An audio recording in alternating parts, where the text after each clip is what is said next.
Hi, I'm Ziyang Ma, and this is my course reflection of EDUC 595A. Alright, let's start. And I'd like to talk about my story first. In middle school, I made my first video with the Corel Video Studio 11, which is quite elementary level for video software.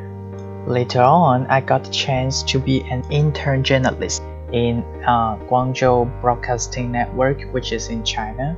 During that time, I got the chance to learn to use Sony Vegas Pro, which is a great tool.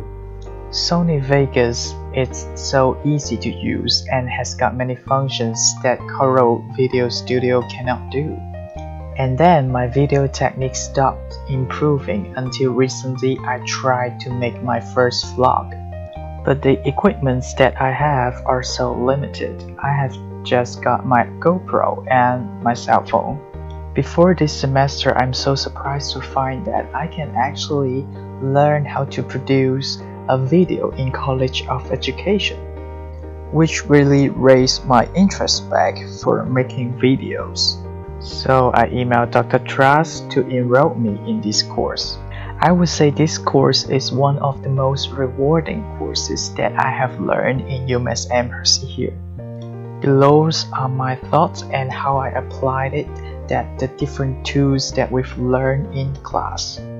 For pre-production, I would say Celtx is 100,000 times better than Microsoft Word for writing a script, because all I have to do is to click enter and all the format just came out automatically, which is excellent for primary learners like me.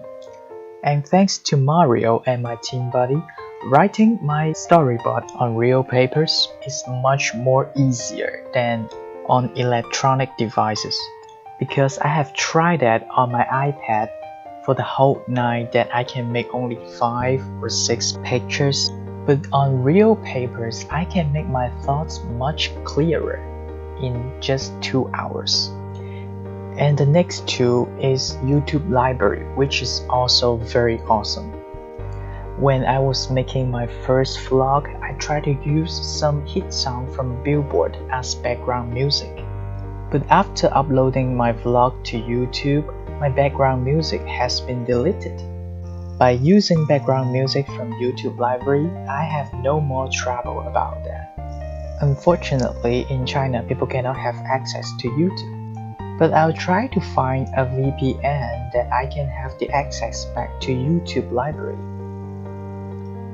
Dr. Trust, if you have any recommendation, please tell me. Adobe Premiere is now my second favorite choice for video software. Different from Sony Vegas Pro, the advantage of Adobe Premiere is its connection with other Adobe products, like adding the intro and outro cards of our final video.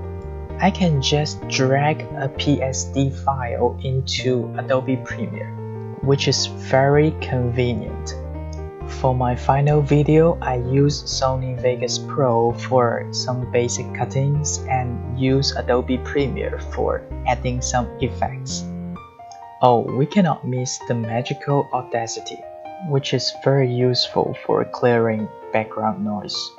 For the equipment, as I said, I've just got my GoPro and my cell phone. Oh, and also my small tripod. Thanks to Digital Media Lab, that I can borrow one more big tripod and a digital camera. The staff at Digital Media Lab recommend Zoom H1 Recorder. I found it very easy to use and can record voice of very good quality. Furthermore, it omits background noise automatically. I would consider buying one for myself after making this final video. Also, I borrowed one more lav mic, but unfortunately, I still cannot figure out the tricks of using a lav mic. So in my final video, I cannot make it into good use to record clear voice. Follow up are some problems that I found by myself in the final video. First of all, the picture on the left is recorded by GoPro, while the picture on the right is recorded by my cell phone.